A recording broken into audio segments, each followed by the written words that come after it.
Hello बच्चों, इस video में हम प्रीवियस ईयर का क्वेश्चन पेपर आर्टिफिशियल इंटेलिजेंस के सेक्शन बी की बात करेंगे। बी हमारा सब्जेक्टिव पोर्शन है, तो स्टार्ट करते हैं। जिस बच्चे ने सेक्शन ए नहीं देखा, एमसीक्यू नहीं देखा है, वो दूसरी वीडियो में सेक्शन ए यानी कि एमसीक्यू वाला पोर्शन ज़रूर देख लें। अब हम स्टार्ट करेंगे इसका section B subjective part. First question है, name the sustainable development goal are we talking about. First, billions of people are without food और unable to eat a healthy balance diet on a regular basis. तो इसमें कौन सा sustainable development goal है? That is zero hunger. Second, the government has approved the use of AI based robotics to monitor crops warn about potential risk, early pest and disease detection, etc. The aim is to ensure more crop yield with fewer problems. तो इसमें भी zero hunger हमारा sustainable development goal है। 28th question, explain why we use comments in Python program. तो Python में हम comments का use क्यों करते हैं? Because comments are used for remembering the meaning and purpose of source code so that we can remember it later. यानी कि comments are just like a remark. कई बार हम प्रोग्राम में जो भी हम प्रोग्राम बनाते हैं उसके ऊपर हम जो है कमेंट लिख लेते हैं कि ये जो पर्टिकुलर कोड है प्रोग्राम का, ये किस पर्पज़ के लिए हमने बनाया है, ताकि हम लेटर ऑन कभी भी फ्यूचर में दोबारा से हम पूरा एनालाइज ना करके हम डायरेक्टली उस रिमार्क को पढ़ के समझ लें कि हमने ये कोड किस पर्पज़ के लिए बनाया था। तो comment are just remark. 29th question है, write the output of the following expressions. तो ये पाइथन के कुछ एक्सप्रेशंस हैं। हम ऑपरेटर्स हम पढ़ चुके हैं, अर्थमेटिक ऑपरेटर्स। तो ये चारों क्वेश्चंस जो है वो अर्थमेटिक ऑपरेटर्स और हमारे जो स्ट्रिंग ऑपरेटर्स हैं उन पर डिपेंड है। फर्स्ट क्वेश्चन है 32 + 20। तो बच्चों 32 + 20 यहाँ पर ये ऐड नहीं होगा, बिकॉज दोनों ही नंबर जो है वो स्ट्रिंग इन्वर्टेड कोमा के अंदर है, यानी दोनों ही वैल्यूज़ स्ट्रिंग है। और जब दो स्ट्रिंग वैल्यूज़ के बीच में प्लस का साइन लगता है तो इस प्लस के साइन को हम ऐड ना बोल के क्या कहेंगे? कॉनकैटिनेशन ऑपरेटर कहेंगे। और इसमें ये दोनों ही स्ट्रिंग ज्वाइन हो जाएंगी, तो हमारा आंसर रहेगा 3220। क्लियर है? सेकंड है 49 मॉडुलस 7। ये जो परसेंटेज का साइन है ये मॉडुलस ऑपरेटर है, यानी that gives the result of reminder. जो रिमाइंडर बचता है हमारा ये उसको देता है एज अ रिजल्ट। सो यहाँ पर हम जब 7 को 49 से डिवाइड करेंगे तो हमारा रिमाइंडर 0 आएगा, तो आंसर इज 0।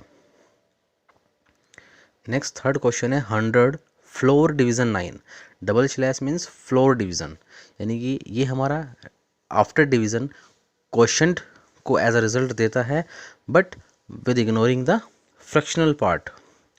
यानी कि अगर हम डिवाइड कर रहे हैं यहाँ पर 100 को 9 से, तो हमारा जो क्वोशंट है वो डेसिमल फॉर्म में आएगा। तो जो डेसिमल वाला जो पोर्शन है उसको इग्नोर करके जो रेस्ट हमारा आंसर बचता है ये उसको डिस्प्ले करेगा। So that is 11।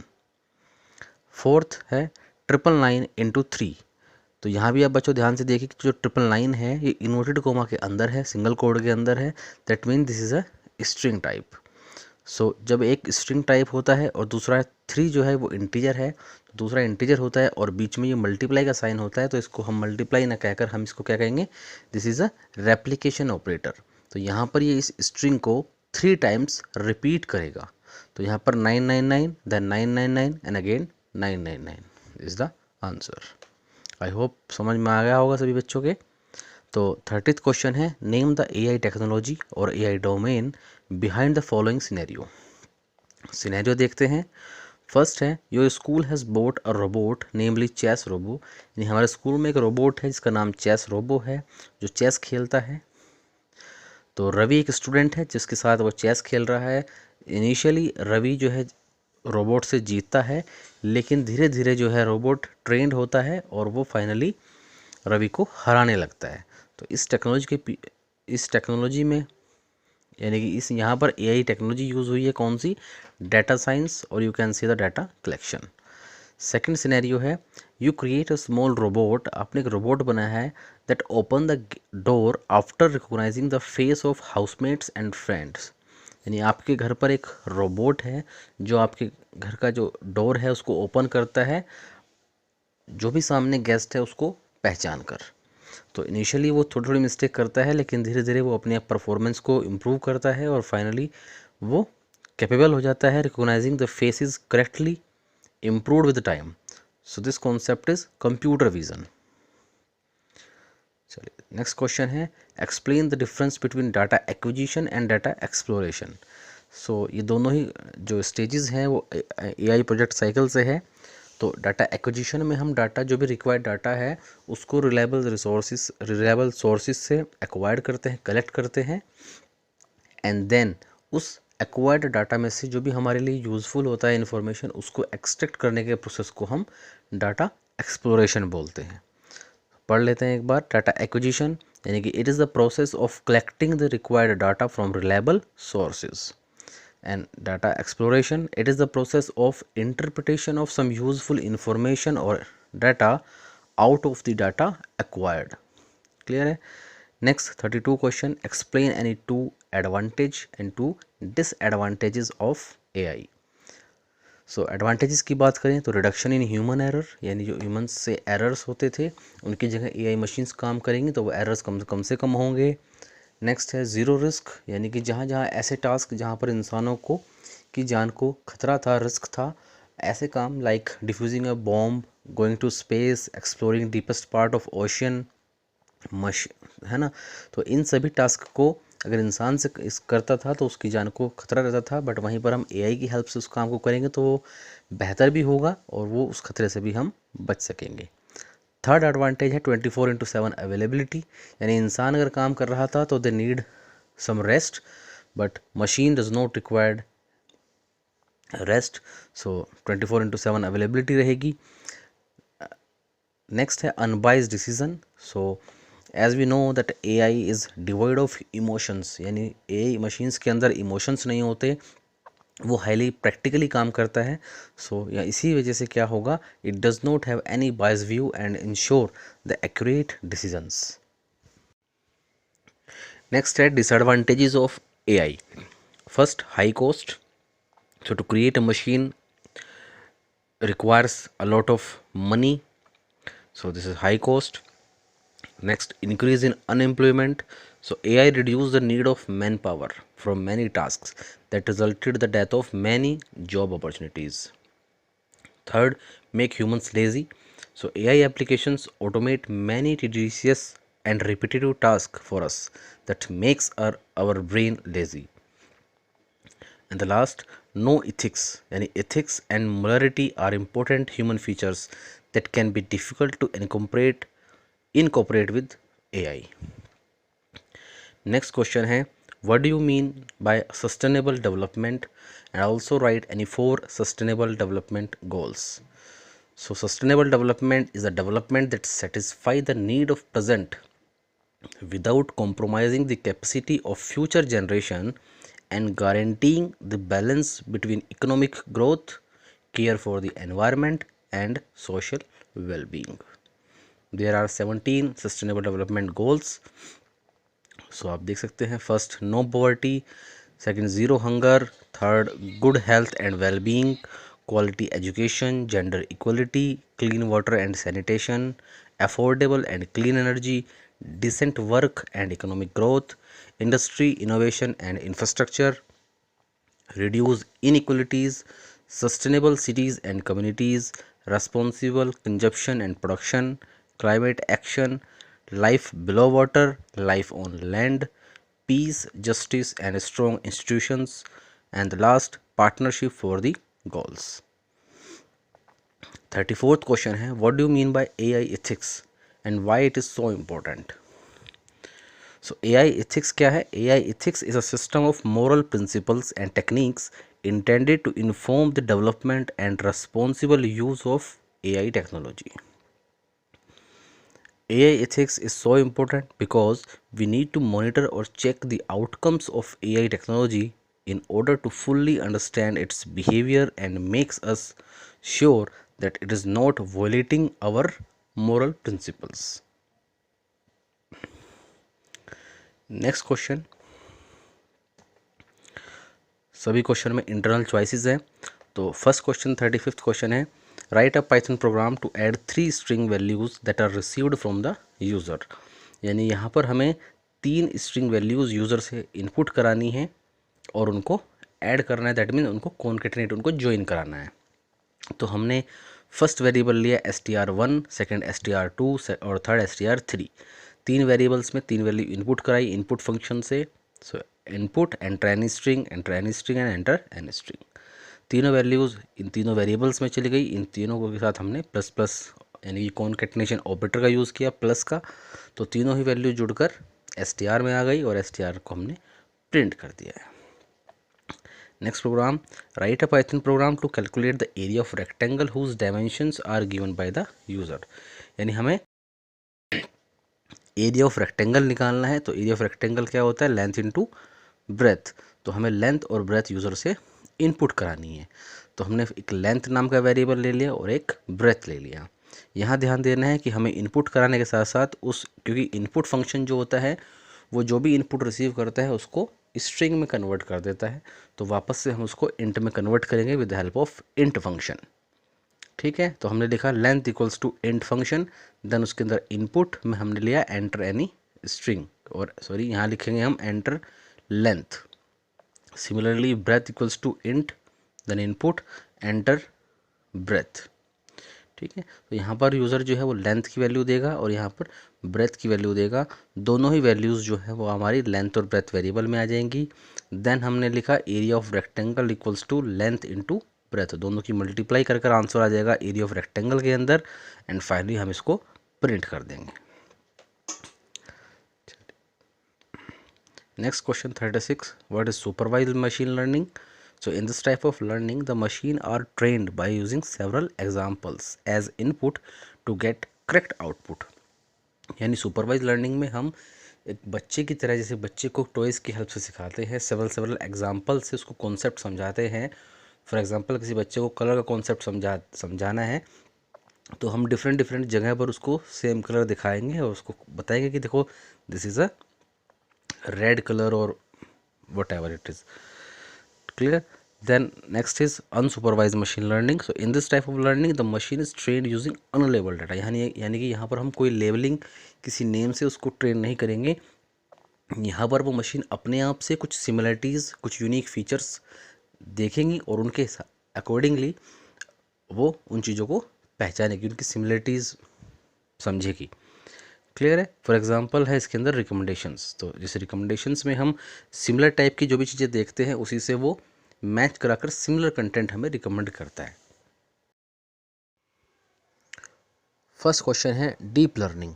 So deep learning is the study in which machines are train on its own by examine the algorithms and rules. It focuses on artificial neural network. यानी कि deep learning में artificial neural network का use करके machine अपने आप को train करती है, यानी कि वो अपने रूल्स, अपने एल्गोरिथम्स खुद से डेवलप करती है और with the help of the artificial neural network. Some examples are like self driving car, language translation और NLP एट्सेट्रा। नेक्स्ट है reinforcement machine learning. So it works on a feedback based process in which an AI project automatically explore its surrounding by hitting and trial, taking actions and learning from experiences and improve its performance।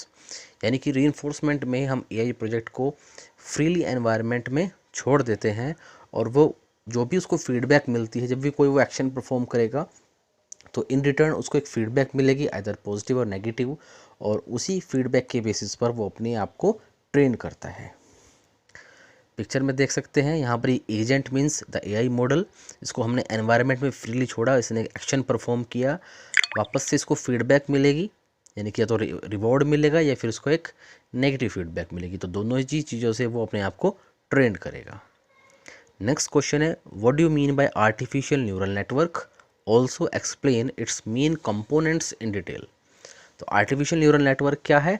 It is like an artificial human nervous system, ये इंसान के nervous system based ही एक artificial neural network बनाया गया है for receiving, processing and transmitting the information in terms of computer science. It has the ability to learn from data and from environment. Similarly जैसे हमारा humans का nervous system हम चीज़ों को अपने एनवायरनमेंट से सीखते हैं, लर्न करते हैं एनवायरनमेंट से, सेम उसी पर बेस्ड आर्टिफिशियल न्यूरल नेटवर्क बनाया गया है। ये भी ऐसे ही एनवायरनमेंट से इनपुट लेगा, उस पर प्रोसेस करेगा और फाइनली उस पर एक्शन परफॉर्म करेगा। So it is the heart of the product such as self driving cars, robots, image recognitions, ये सभी आर्टिफिशियल न्यूरल नेटवर्क्स पर बेस्ड है। मेजर कंपोनेंट्स की बात करें तो इसमें 3 लेयर्स होती हैं, पिक्चर में देख सकते हैं। First input layer, hidden layer and third one is output layer. तो बेसिकली फर्स्ट इनपुट लेयर जो है वो क्या करती है, it communicate with external environment, ये एक्सटर्नल एनवायरनमेंट से कम्युनिकेट करती है और उससे इनपुट्स रिसीव करती है as data. Then it transferred it to the hidden layer. अब हिडन लेयर वहाँ पर क्या करती है, प्रोसेस करती है। जैसे ह्यूमंस के अंदर ब्रेन, जो भी इंफॉर्मेशन हम रिसीव करते हैं वो हमारे ब्रेन तक पहुंचती है, ब्रेन उस पर वर्क करता है, प्रोसेस करता है और फाइनली जो भी डिसीजन होता है वो वापस से वो एक्शन परफॉर्म करने के लिए भेजता है। तो सेम ब्रेन का जो काम है वो यहाँ पर हिडन लेयर करेगी। एंड फाइनली आउटपुट लेयर क्या करता है, it collect the result from the hidden layer and then finally transmit it to the environment again. Clear है? नेक्स्ट है, what do you mean by human neural network and also explain its main components in detail. तो human nervous system की अभी हम बात कर रहे थे। It's a complex network of nerves and sales that carry message to and from the brain. जो brain से मैसेज को रिसीव करता है, ब्रेन को मैसेज भेजता है, देन वहाँ से जो भी डिसीजन होता है उसके बाद उसको रिसीव करके वापस से स्पाइनल कॉर्ड के थ्रू डिफरेंट बॉडी पार्ट्स को भेज देता है।